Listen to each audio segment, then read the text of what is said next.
So, ganyan na po ang itsura niya mga amigo. Kaya pagka nagpicture kayo, maganda pa rin naman po.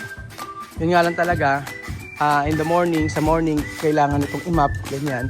Kung hindi man i-map, power spray siguro, para po maayos. Hello, good morning. Good morning po. Magandang umaga po. Ako po ang inyong amigo, si Amigo Bell. Ayan. Narito po tayo ngayon sa resort ni Kuya Rowel. Andiyan po si Kuya Rowel po siya ay nag-inom ng coffee at nagtatanggal ng mga dahon ng kanyang bonsai. Ano yung video Ben? Yes, video tayo. Ba't tatagal mo yung dahon? Nasaktan yung puno. Ang tawag dito, pruning. So, ang mga bonsai, dapat tinatanggalan minsan ng dahon yan para maayos natin. So, may mga wire yan. Ayan. May mga wire yan. So, habang nagkakape, magandang araw po sa inyo lahat mga amigo. Ito ba may video? Magandang araw po sa inyo lahat mga amigo. Nandito po tayo sa Casa Pilipina. Ang resort na para sa inyo. So, katatapos ko lang pong exercise. At ito po, inaayos ko po yung mga halaman para po ito yung aking stress reliever sa totoo lang mga amigo. Stress reliever ko ang pag-aayos ng mga halaman, pagbobonsai, pagtitrim. So makikita nyo po yung mga halaman ko. Tingnan nyo. Alam nyo, mahilig ako sa halaman. Kaya yung mga halaman na to, kahit ito yung mga oversized na halaman na talagang mataas, binibili natin. Kasi para ako nare-relax. Kagaya po nitong ficus. Tingnan nyo po ang ficus. O ayan. Diba? Mga paborito kong halaman. At saka ito, syempre, makikita nyo po mga amigo, ayan. Ang ating magagandang mga halaman. Ayan, meron pa tayong pine tree. Tingnan nyo po mga amigo. Agoho yan. o pine tree. Diyan pine tree, agoho yan dong. O, pine tree or agoho, isa lang yun. Tapos, ito, meron tayong variegated na na bougainvillea. Ayan. So, masaya po tayo mga amigo dahil tayo po ay nakakapagtanim-tanim at ito po yung nakaka-relax sa atin. So, for today's video mga amigo, papakita ko po sa inyo yung matatapos na renovation ng ating Casa Guiniana. Dito walang problema mga amigo. Walang problema dito sa part na to. Dahil kung ano man yung meron dito na ayos naman na namin. So, unti-unti kasi sa bawat tapos ng project o pagtapos ng isang resort o pagtapos ng bahay, marami kang gustong paayos pa. Marami kang gustong idagdag, marami kang gusto para mas mapaganda. So, unti-unti aayusin natin ito para naman na pagpunta nyo dito, for sure po na masisiyahan kayo. So, alas 8 ng umaga at nag-start na magtrabaho ang mga manggagawa natin. At syempre, ewan ko gusto ko ito mga amigo, pakita ko sa inyo. Ayan. Gusto ko ng ganitong halaman. Yung mga ganito. Anong tawag yan? Ang tawag dito ay ficus. Oo, ficus. Correct niyo ako kung mali ako. And then, ayan po mga amigo, papakita ko sa inyo. Ang ating ginagawa dito. So, halos patapos na po mga amigo. At sabi ko nga sa inyo, hindi madali ang magpaayos, lalo na kapag ni-renovate kasi. Umpisa, gastos. Yun na yun, gastos. Pangalawa, syempre, yung dapat nakabook ng i-cancel mo. Oo, pero sabi kasi, ala ng oras. Baka sa mga susunod na buwan, may mga naka-check-in na po dito sa ating resort. So, check po natin mga amigo. Check natin yung mga natapos na. Ayan. Ang gusto ko sa mga tao natin dito, sisipag nga 7:30 pumapasok na, alas 8 papasok. Sakto, bago pa mag alas 8, nag-i-start na po sila. Yun po. Pero, sa ibang site natin, nagkakaroon tayo ng problem. So, minsan i-discuss natin yan para pumalaman ninyo. So, hindi kasi lahat ng tao magkakamukha ugali, magkakamukha ng gusto. Kaya sometimes nagkakaroon ng problema. So, ayun po, pasok po tayo mga amigo. Tapos na po yung plant box. Ayan. Ito po yung ating plant box na mataas din. So, ang lalagay ko po dyan, cactus. Yan. Cactus ang ilalagay ko dyan. Kaya yung pinagsulandrahan, o yung mga, kuya, ito pa si kuya. Kuya, yung mga ano, yung mga pinagsulandrahan, pakilagay dito, ano? Oo, yung pinagsulandrahan. Yung mga pinagsulandrahan, o yung mga bato na malalaki, pwedeng ilagay dito kasi cactus po ilalagay natin dyan. And then, ayan, ginagawa. Kuya, hindi mo nilagay ng grove. Hindi mo nilagay ng grove. Hindi nasabi po. Ha? Hindi nabanggit. Hindi rin nabanggit. Okay, abo na. Huwag na. Kapalagay ko sana ng grove to, yung parang uka. Pero hayaan akong hindi nalagyan. Kasi yun ang instruct ko kahapon, hindi siguro hindi ko nasabi. So, okay lang naman. Kung wala, hindi wag na. Nagpapaganda rin kasi yun. Ano ba yan? Tumutulo laway ko. Nagpapaganda rin kasi yung grove. Kasi gusto ko sana magkaroon ng guhit dito. Ayan dito. Ayan dito sa part na to. Para maganda. So, ang tatanim ko ito mga makakactus ko mga amigo. Gusto ko talaga cactus. May nakita akong ganyan. Para kasing kakaiba. Para kang nasa may Mexico, gano'n. Ganyan inspired pa Mexico, African, parang mga gano'n. So, ito po mga amigo na kulayan na. Napinturahan na. At may papakita po ako sa inyo na ewan ko po kung magugustuhan ninyo yung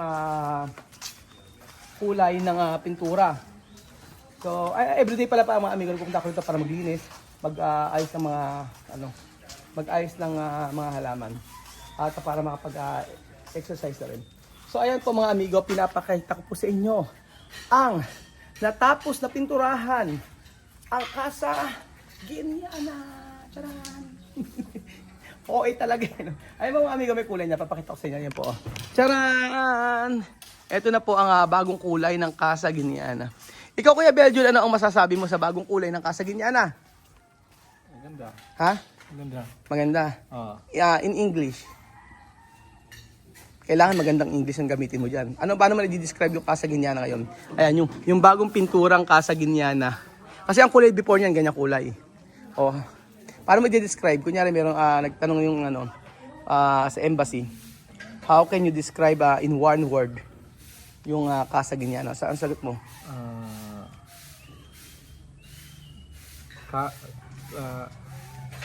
Tahimik. Ano? Tahimik. English! Very serene. Sorry na din. Serene William. Ayun mga amigo. Oh, ayan. Ito na yung bagong kulay ng Casa Guineana. Hindi ko alam kung magugustuhan ninyo. Pero halos patapos naman na. Ayan, kahapon ako naglinis, nagtanggal ako ng mga halaman. Gaganda uli yan. Kasi magsusupang-supang uli. Ganun po.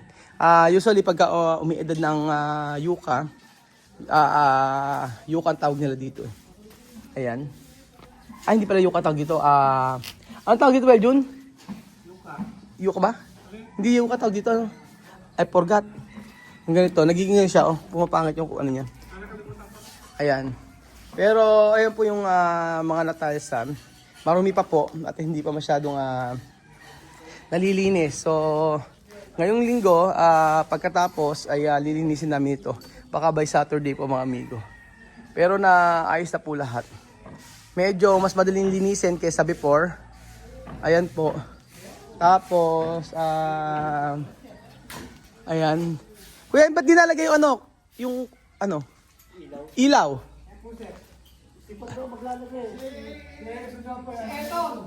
Sige. Sige. Pipituram lang ito. Abot ba? Abot na. Yan yung taas niya, yung baba. Tapos yung taas pala. Buti umaraw kahapon. Maghapon. Wala kayong kawala. Init. Ewan na. Ang tanong ngayon, araw ba? Araw yan. Ibig sabihin, paano mo naabot kahapon yan? Naglagay ka? Naglagay ka na ng scaffolding? Sa taas? Paano ginawa mo?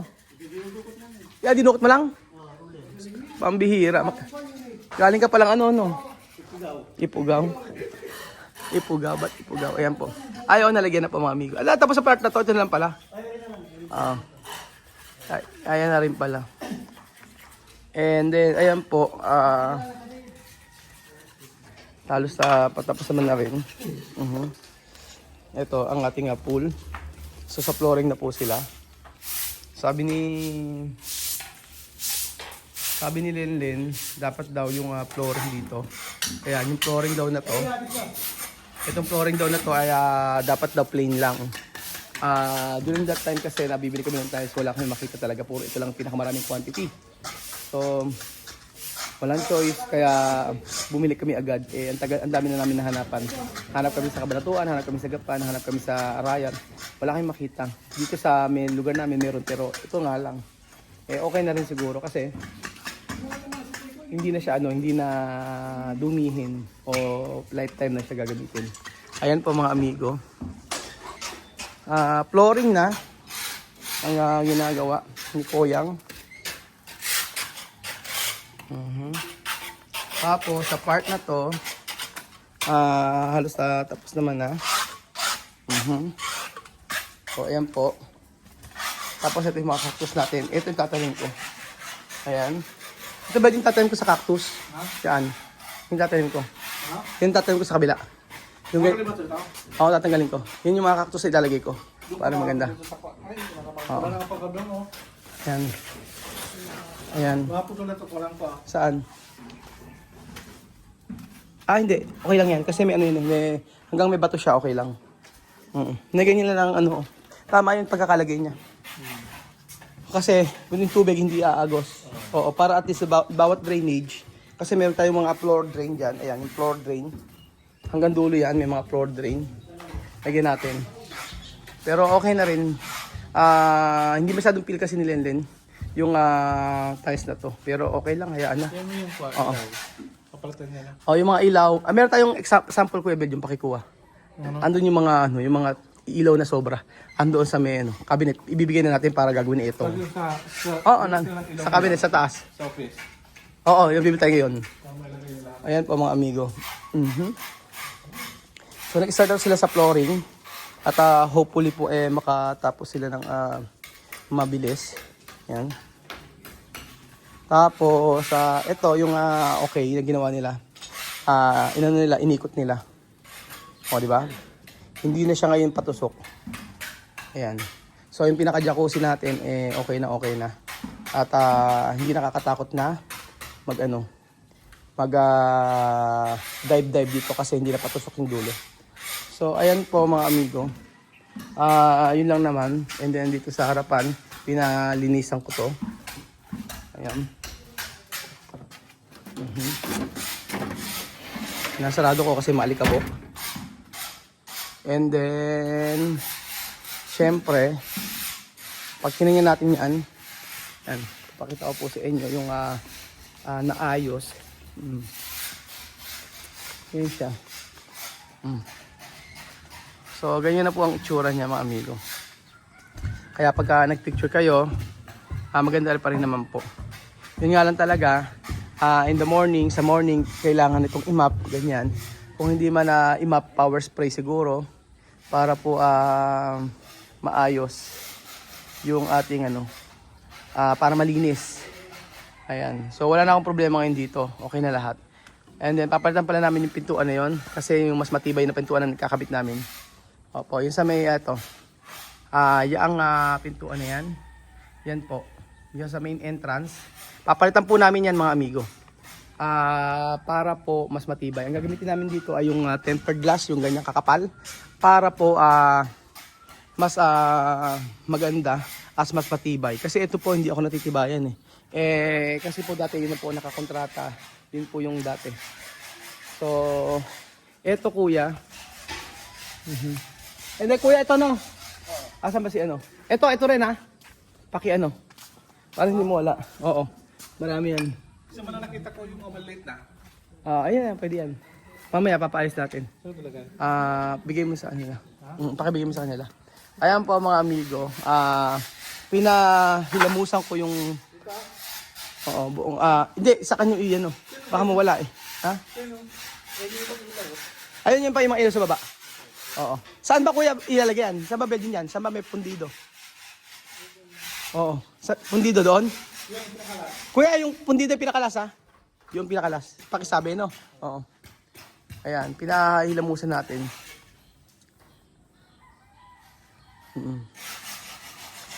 Dati kasi nung may gumagawa yung pinakadulo, yun na pundi Pundi yung isa. kadalasan kasi hindi may iwasan, biglang nawawaglit yung mga ibang mga gamit, especially pagka maraming gumagawa. So hindi namin alam, minsan yung di ba yung shower before nawala, ganun. Kaya sabi ko yung mga kinakabit na na mga ilaw ganyan, medyo mahal din kasi.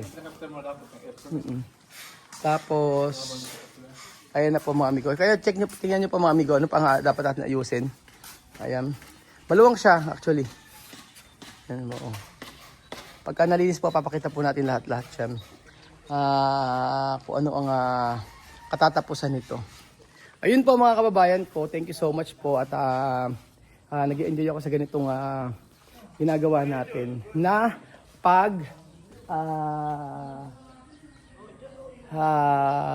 sa paggawa ng bahay, sa pagre-renovate, lahat po mga amigo. So yun po mga kababayan ko at I'm so happy na satisfied po ako sa resulta. Although sabi ko nga po sa inyo gumastos, at least naman po. Actually yung ginastos natin sa pang-renovate dito ay kinuha natin yung sa kinita ng mga nakaraan. So nagkatabi talaga ako kasi dito para sa pang-aral ng mga bata. Kaso nga lang, di ba? Alam niyo naman yung nangyari. Kaya sabi ko nga po sa inyo, tuloy lang ang buhay. At pagandahin na lang natin ito para naman po sa mga susunod mas matuwa pa po yung mga tao na pupunta rito. So thank you so much po mga amigo at salamat po sa inyong pagsuporta sa ating vlog araw-araw. At inyo po mga amigo, pagkatapos po ang ating Casa Guiniana, ang bagong mukha ng ating resort. Thank you so much po mga amigo at God bless. Bagong mukha, may mukha.